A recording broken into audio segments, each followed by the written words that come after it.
Hi, I'm Kylee, and betwixt the veil is where I wander, waiting while I ever ponder death. Ooh.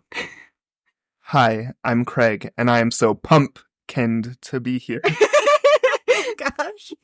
Hi, I'm Shandi, and you can't make me work on a religious holiday even if you don't agree that it is a religious holiday.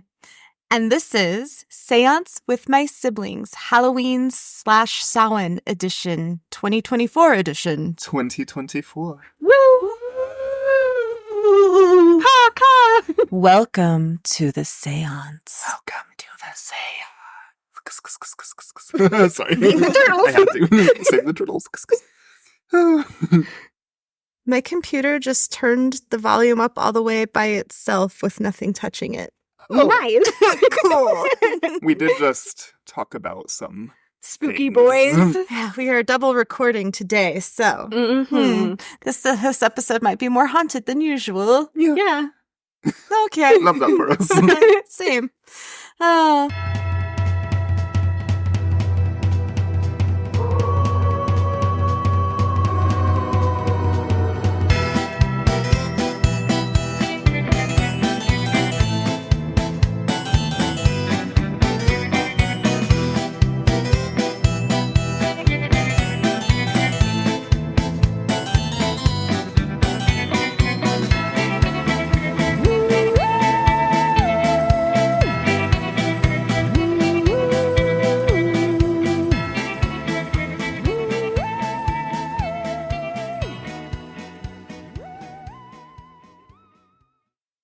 The history of Samhain and how it transformed over the years into the Halloween most of us celebrate today. Woo! Yay.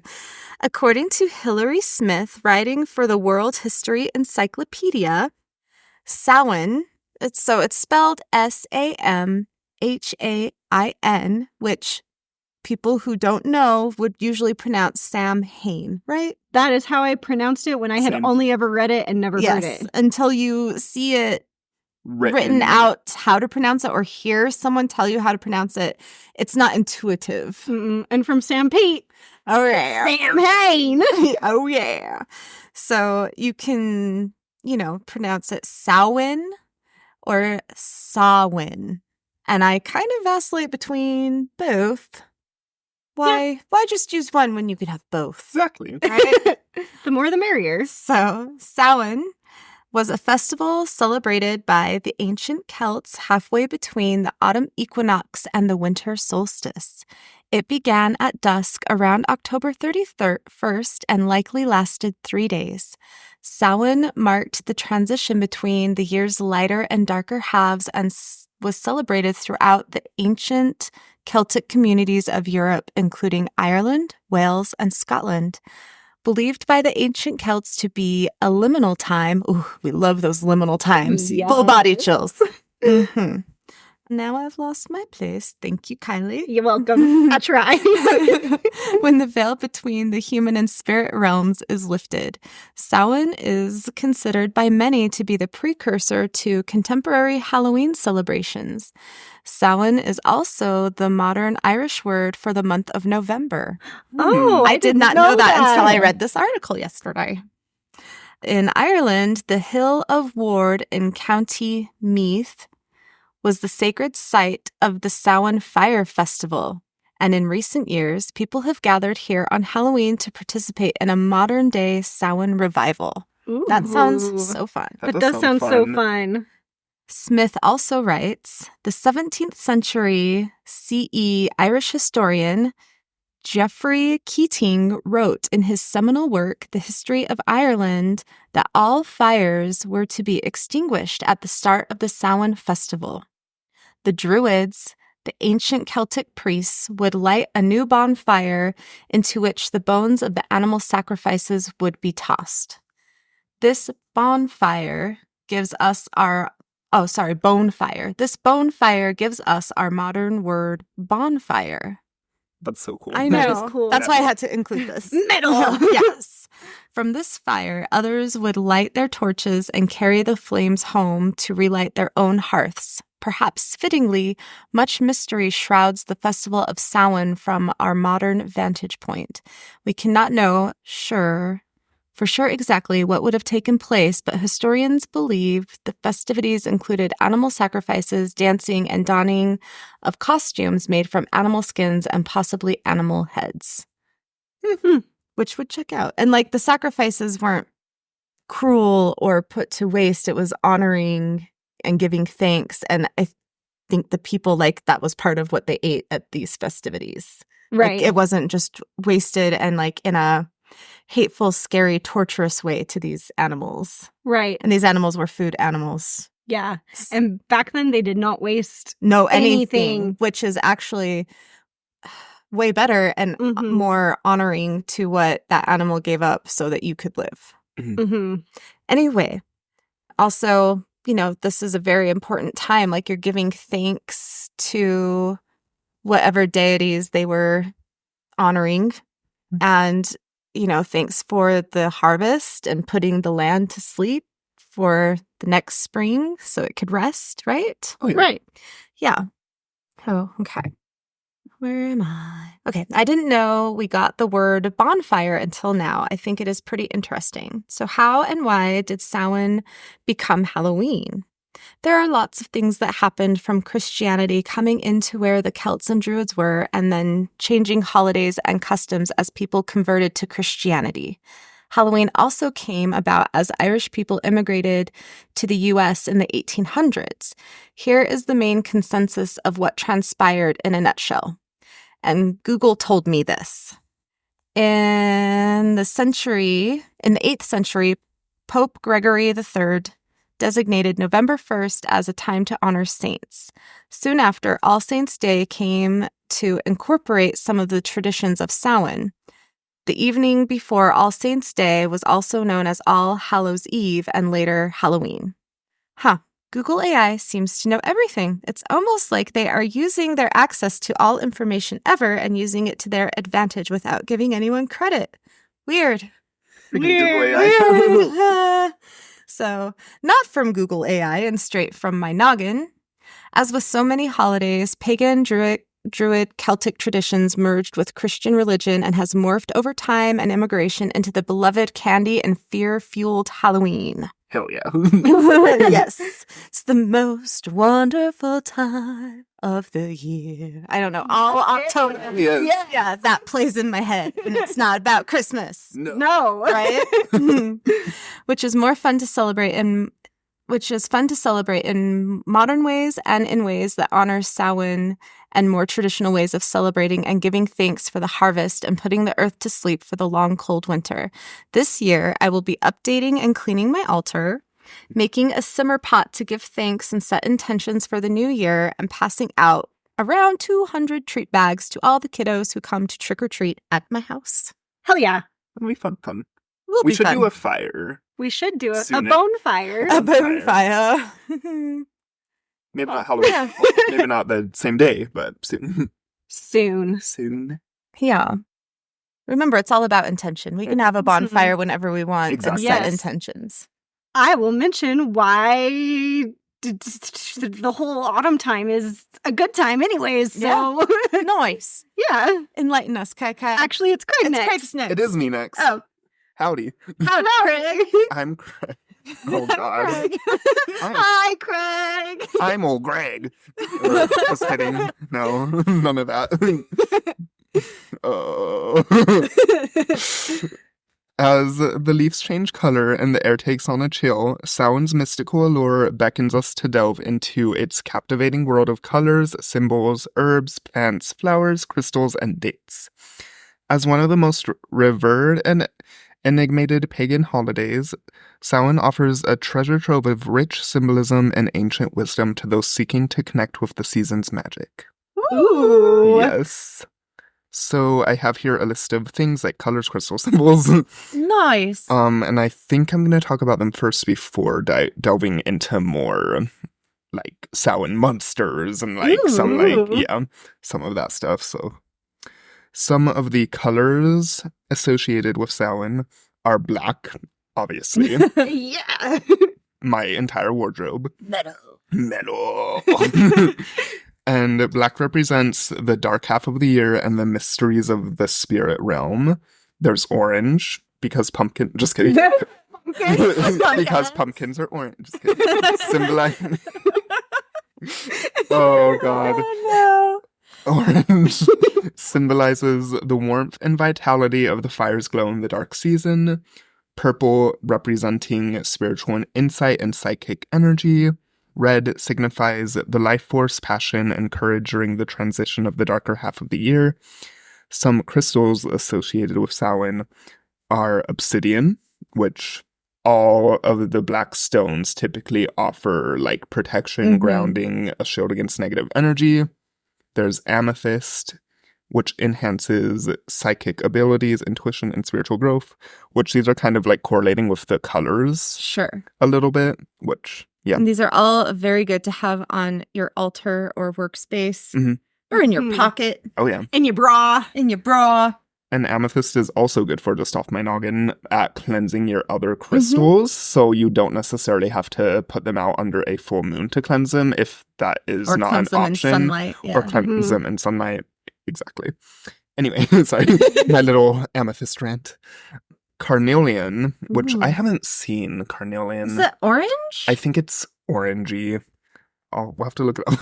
Stimulates. It is orange. Yes. It low-key looks like those little Werther's caramel candies. But Oh. How that one is cut. How this one is cut, yes.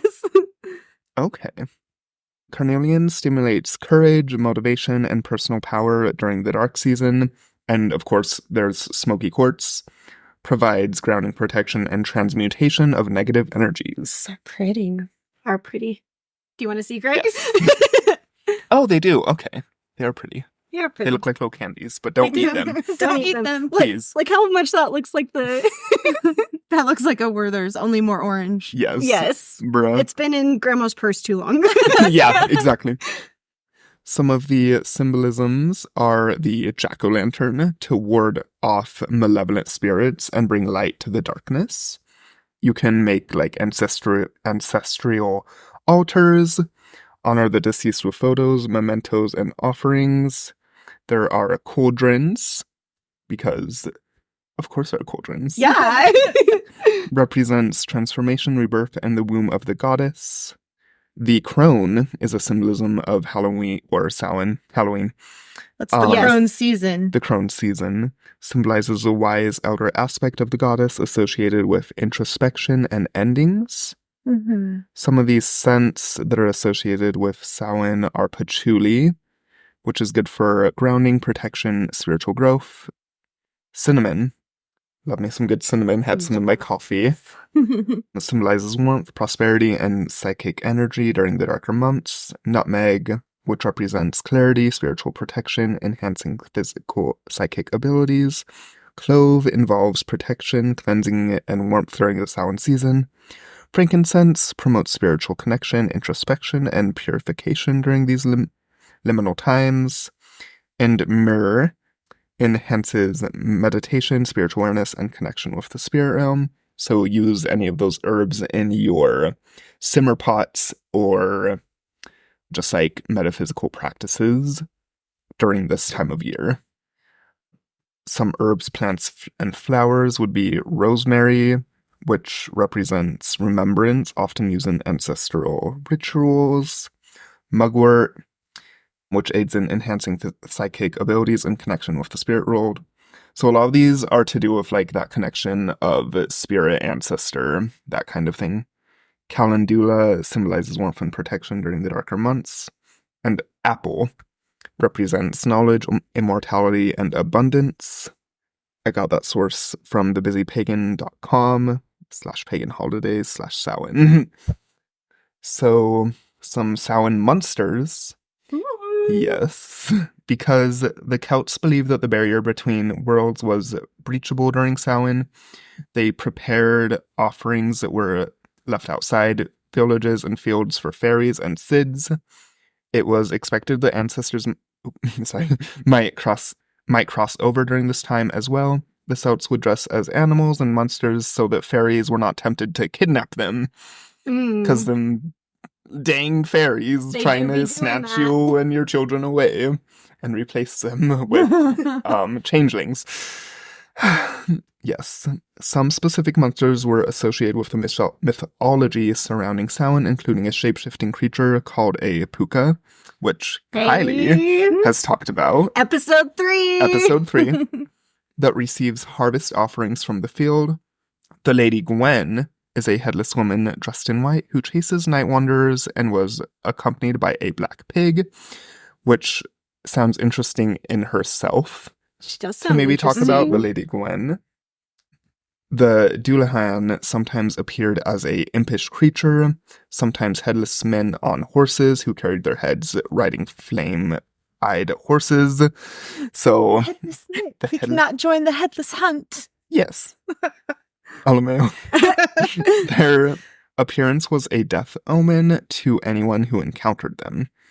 A group of hunters known as Sluga or Feyrai hosts might also haunt Samhain and kidnap people. Similar are the Slua, who would come from the west to enter houses and steal souls. Ooh. Rude. I know. So some of the, and that was from history.com/topics/holidays/Samhain. LMAO.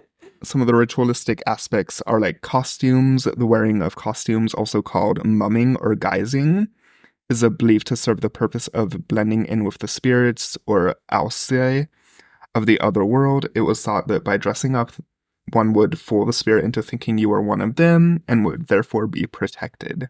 They just leave you alone. They just wouldn't bother you because you're so spooky scary.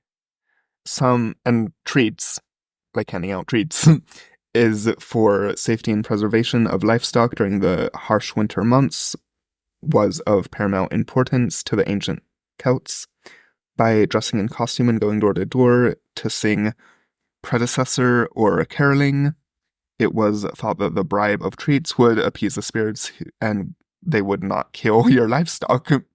Important. Yeah, you kind of during need the those long winter livestock. months. While vandalism associated with Halloween was dropped dramatically over the years by handing out these treats. So that's cool, for sure. So if you give people sugar or They won't- treats, they're not hangry anymore and they're not going to egg your house. Yeah, they won't trash your house. Yeah. Exactly. Give them treat, no trick for you. Yes, that those who gave treats would be spared damage of property is clearly a throwback to appeasing wandering spirits for protection. Mm-hmm. And the jack-o'-lantern, arguably the most recognizable of the season's symbol, the jack-o'-lantern has its roots in Ireland and other parts of Europe. While pumpkins are used today, turnips and other gourds were also used in the past. One particular Irish tale tells of Stingy Jack, a blacksmith who tricks Satan into climbing an apple tree. Once the devil gets to the top, Stingy Jack placed and carves crosses on the tree, trapping Satan at the top. Jack will only release Satan on the promise of never taking his soul due to his earthly sins. Jack could not enter heaven, and because of his deal with the devil, he also could not go to hell. He's therefore destined to wander the earth with the light of Hades illuminating from a carved gourd. I heard it was a turnip. I've heard it was a turnip too, actually. I've also heard it was a turnip. Versus Turn gourd also or that pumpkin. word. Turnip. It's turnip. We're from Sam Pete. Champagne. Turnip. The tradition of bobbing for apples. Apples have been a prominent symbol in Western European lore and mythology. When the Romans invaded Britain, they brought along their customs. One was the celebration in honor of Pomona, the goddess of plenty, whose feast day was November 1st. Her symbol was the apple. Young couples would bob for these to determine who would be the next to wed. Ooh, romantic, Ooh. sexy time. Bob for them apples, y'alls. Callan Gawav, or Allantide, or All Hallow Tide, was a Cornish holiday celebrated at the end of October. Children were given apples as gifts, and their dreams that night, if the apple was placed under their pillow, was supposed to predict the future. Nice. There were also other forms of fortune telling, including throwing walnuts into the fireplace and lead pouring. Lead pouring would be Into the kind of water? cool to do Like one in day. cool water, yeah. Mhm. Yeah. And it just like People makes do that with these- wax too. Ooh, okay. Wax That's is more probably- accessible. Yeah, and that's safer. more Yeah. accessible for sure. Absolutely. And of course, a fire. Yeah. Like many ancient celebrations, Celtic and otherwise, fire played a prominent role to symbolize the end of the year. Home fires were extinguished, soot and ash from those fires were used to coat the skin as a means of protection. Communal bonfires were built as part of the Samhain festivities. It was from these fires that personal hearths were relit for the new year. And we obviously have to talk about the black cats and animals during this time as well, because the black cat is a symbol of Samhain. Don't hurt animals because they are black during Samhain. And don't, just don't. Be a good human. You're not going to be conjuring anything by killing a kitty, okay? No. So, grow the fuck up. And Yeah. I don't think anybody listening to this would be thinking that. Well, We were talking to the wrong audience. Yeah. Yeah, but So if you're the owner of one of these black animals, bring them inside. bring them inside and make sure they're safe. Yeah, try telling Binks and Kaneen they can't go outside. Uh-oh, naughty babies. They've lived through many Halloweens, though, I think will be good. Yeah, and in this small town, we're pretty safe, yeah. The symbol of this obsidian feline brings bad luck. The symbol of this obsidian feline is that they bring bad luck, comes from the medieval notion that witches had the ability to shapeshift. It was believed that the popular transformation was of that of a black cat. The superstition associated with this was carried over to Halloween symbolism. So just because a black cat might be a witch doesn't mean it's bad. Well, and we talked a lot more about this on our superstitions episode. Damn, we're really... Came out last... Was it in August? The week of September the 13th. Yes. Yep. I can't remember the episode number for that one. Anyway, so if you want It wasn't to know 13. More. No, it was 14. No. Oh, it was 14. Because it was 14. And we were trying to finagle a way to make it episode 13. We couldn't. By doing a 12 and a half. We're like, LOL. Yeah. If you want to know more about that, Go check it out. Yeah, we're doing a lot of callbacks We this episode. are. a lot of the stuff we talk about directly ties in with the best, most awesome holiday of the year. Thanks, That Craig. is, yeah, you're welcome. thanks, That's what I Craig. have for the symbolisms, all that fun stuff for Samhain. Yeah. I like it. Oh, yeah. It's wild how much stuff is associated. Yeah, Yeah. it's a lot. It's a big deal. It is a big deal. It is. And Oh, sorry. what were you I going to was say? just going to say, now we've kind of got it. It's just kind of a silly, fun thing, but really with the deep roots that it has, it's a big deal. Yeah. And America's what do they call it? The big salad. So all the different traditions have come into one place and now they've kind of just become a whole different thing. Right? It's its own animal here in America. And I guess in a lot of other countries, they don't celebrate Halloween. Not in At the all. way Americans Yeah. do. But they want to, I've heard. Yeah. I've heard other people be like, I wish we could do that. I wish we had a Halloween like America has Halloween and all the decorations and parties. It's good. It's good, guys. It's do a it. good time. Do it even if it's just for yourself. Yeah, throw a little Samhain Halloween party. Yeah. Right? Okay. Here we go. Let's talk about death. Ooh, let's talk about death. So I have a fun little quote here. Death. The one thing you share with every mortal is death. Anne Rice. Thanks, Anne Rice. Thanks, Anne Rice. Rest in peace. Yes. As the dark half of the year envelops the world, the topic of death weaves its way into conversations. From late October to early November, the veil between the living and the dead grows thin, weaving a mysterious tapestry. I was really on the weaving thing. I said it 3 times now. Weaving a mysterious tapestry of traditions. Halloween, Samhain, Dia de los Muertos, Alpha Blah, All Saints Day. These celebrations pulse with the energy of both worlds, offering moments where the departed and the living find reasons to come together. Across cultures, places, and time, this part of year bursts with vibrant customs that honor the great taboo, death. Bum, bum, bum.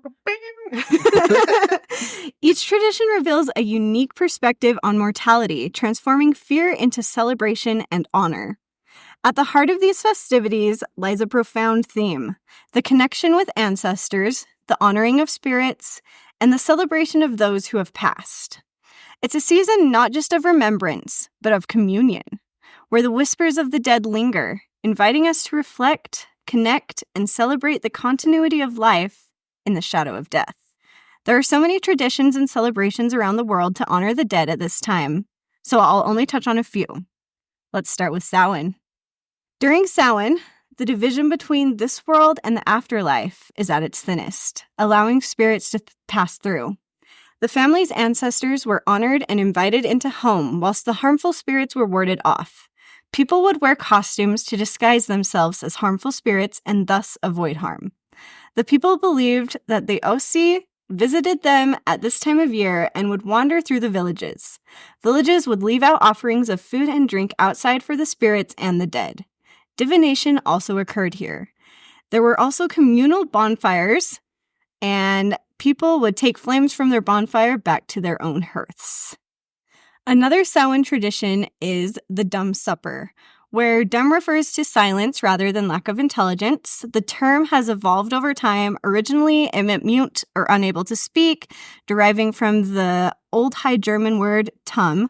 By the Middle English period, it described those who were deaf-mute in the 1800s. Its meaning shifted to include stupid, but today it simply means unable to speak without connotations of intelligence. Understanding this context is crucial, as the term dumb supper can be misleading and potentially offensive. It's important to honor tradition while being mindful of ableist language. So, the custom is an old tradition with European roots. Regardless, it is practiced and observed around the world. During the supper, you eat a meal and leave a space at the table with a full plate for the ancestors. Some witches have taken the silence out of this tradition, though, and rather than a somber and silent honoring, it is a time to tell stories about the ancestors or talk to and with the ancestors. This depends on the practitioner and their own traditions, and because tradition can change and grow over time. If you know your ancestors were yappers, is honoring them with a silent dinner the right thing to do? And vice versa. What do you do with the food afterward? This also depends on the practitioner. If you have a backyard, you can place the food outside as an offering to the land and outside creatures. You can burn the remains in your own bonfire the next morning. Or, if you are honoring your Nana who hated wasting food, put it in your fridge, as long as it hasn't sat out too long, and eat the leftovers. Or you can compost it. It's up to you and what works in your practice. Another tool commonly used during Samhain is the ancestor box. This is a box that holds the items that remind you of your ancestors. Many pagans keep this box closed throughout the year. Why can I not say year? Closed throughout the year, and only open it when they honor their ancestors on Samhain or during a similar ritual. In Norse tradition, it was believed that one could communicate with ancestors by sitting on their graves, a practice Odin himself is said to have done. Additionally, the elves were connected to the ancestral worship, particularly during the Alfablot and Disseblot, celebrations held at different times of the year. Many modern heathens celebrate Alfablot around the equinox or Halloween, similar to Samhain, honoring the spirits of the dead and making sacrifices to ward off malevolent forces. The term Alfablot translates to sacrifice to the elves. While the practices and dates of celebrations are diverse, the focus is on connecting with the past and the family through meaningful rituals, fellowship, and introspection. Dia de los Muertos, or the Day of the Dead, is another example of a celebration during this time of year that is designed to honor and recognize the souls of those passed on, believed to visit their families on or around this time of year. Dia de los Muertos is a Mexican celebration, and altars or ofrendas are made to honor their loved ones who have died. The home and the graves are decorated with flowers, candles, and their loved ones' favorite foods, including pan de muerto, or bread of the dead. This is a very festive celebration, and there are often picnics and festive music in the cemeteries. And it looks so fun. It does look so fun. And so nice. It's like, so why nice. can't we do fun stuff like this? We should bring it. And not an appropriation. I don't know how to even do that. It would just be appropriating. We'll just honoring worshiping the our ancestors in a way that is through our traditions, Sure. but making it more festive. Yes. I just feel like the spirit of which they do this in, and it's just so cool. And now I just want to go watch that one show. Coco. yeah. Oh, it's so good. It's so cute. I cried. Oh, But yeah. I was going to say just the first time, but I probably every time I've watched it. Well, it just makes me think, like, we don't honor our ancestors this way. I don't have anything to put in a box for our ancestors. Yeah. Yeah. Like, I have something from 2 great grandmas, and that's it. I don't know So if I even have anything. You probably don't. From, Because they died when I was little, yeah. and I am a lot older than you guys. So, yeah, it's hard. We let our ancestors and their memories go. We don't We do. remember them. We don't have pictures of them. Mm-hmm. That's kind of rude. It is kind of rude. And yeah. I was going to say something about how, like, Americans have, like, a very interesting way of dealing with family in the past and stuff like that. Yes. But we won't go into that tangent. It's another topic for another day. Yes. So, the thinning of the veil and spirits. Halloween, Samhain, and similar holidays may not have always been celebrated precisely on October 31st. One key difference, and I'm getting real nerdy here. One key difference between our modern Gregorian calendar and the Celtic calendar is that for the Celts, the day began at sunset rather than midnight. Samhain would have started at sunset on October 31st and continued until sunset on November 1st, making it challenging to pinpoint a specific day. Compounding this is the issue of calendar shifts. The Kylee calendar, a fragmented bronze plate representing a 5-year cycle, offers the closest insight into the Celtic calendar. But scholars debate its specifics, including whether the year began with Samhain or another festival. Generally, it reflects a mix of lunar and solar calculations, with an average year of 354 days and occasional leap months. Oh, dang. So, that's why during this whole darkening of the year, you can feel, well, if you're like sensitive and stuff, you can feel like the thinning of the veil from like September into December. Oh yeah, all of these Burr months, the activity in my house definitely picks up. Yeah. Yes. So, did I read that already? I think I did. I don't know. I'll read it again. As a result, aligning ancient dates with our modern calendar is difficult. The Julian calendar, especially because Julius Caesar decided to add his own month, July, and then it was either his nephew or his cousin, Augustus, August, Added August. which preceded the Gregorian, recognized Samhain on October 31st, but its dates tended to fluctuate. Consequently, our current October 31st may not correspond directly to the ancient celebrations of Samhain. We just do the best we can. We literally do the best and we if can. if we just celebrate from August to December, we're covered. Which, if you're us, you celebrate Halloween all year long. Right. So, I mean, we're covered. We're covered. So what does this mean for the thinning veil and spirit work? Ooh. It suggests that while Samhain/Halloween is a peak time, the veil is consistently thinning during the dark season, allowing for connection with the spirit world throughout. So, with that said, if you are looking to commune with spirits, be it ancestors or otherwise, the weeks leading up to Halloween and the weeks that follow may be a great time to do so. It's a good time to practice divination, call upon guides, and honor the land and those past. Rather than a specific day being the day of thinning, it might be better to consider the thin veil of autumn itself. In the autumn, leaves are scattered on the breeze and the air grows chill and starts to bite. Nature, in its slumber, invites the contemplation and consideration of one's mortality, the inevitability that shadows our existence. Death, both a source of fascination and dread, lingers just beneath the surface. Modern-day Halloween echoes of ancient rituals that remain alive. Children dressed in costumes are reminiscent of those meant to hide from the spirits of yore, while candy offerings sweeten the air, a pact to stave off mischievous tricksters and spirits alike. Magic and mortality intertwine in a celebration rich with echoes of Samhain, Alphablat, Dia de los Muertos, and countless other traditions across the globe. What truths do the spirits whisper in the rustle of the leaves? What ancient wisdom do our ancestors hold? The season beckons us to explore the enchantment of the unknown. Mm-hmm. Full body. Yes. Okay, good I was job. getting real into my poetic side with this one. Good job. Beautiful. Anywho, here's my sources. Halloween, Samhain, and the Thinning Veil, The Hood Witch, thehoodwitch.com. Alphabot, The Viking Halloween, Sons of Vikings, sonsofvikings.com. Pagan Celebrations for the Ancestors Beyond Samhain by Jacqueline Composanto, medium.com. When the Veil Thins, Why Halloween Falls on October 31st, illuminating the foolsmirror.wordpress.com.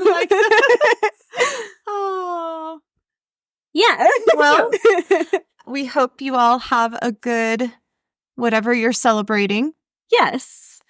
And be safe, make good choices, have Yes. fun. Have fun. Yes. Listen to this rain, y'all. Can y'all hear Yeah, it? they probably can't. Maybe. It's Maybe a they can. beautiful, cloudy, stormy day here. You could do some ASMR. Anyway, we have socials. We do. Seance with so Instagram is Seance with my siblings, with a little @ sign at the beginning. Yeah. TikTok, Seance with my siblings. YouTube. Seance with my siblings. And then we already said Instagram. We have a Gmail. We do have a Where you Gmail. can send us your stories and your ghost pics and your pet pics. Yes. Yes, please. Seance with my siblings at gmail.com. Please send us stories. Please send us some stories. We will read them if you would like on Yes. the pod. Live. Live. In front of a live shadow audience. All right, everybody wave at the microphone. Bye. Bye.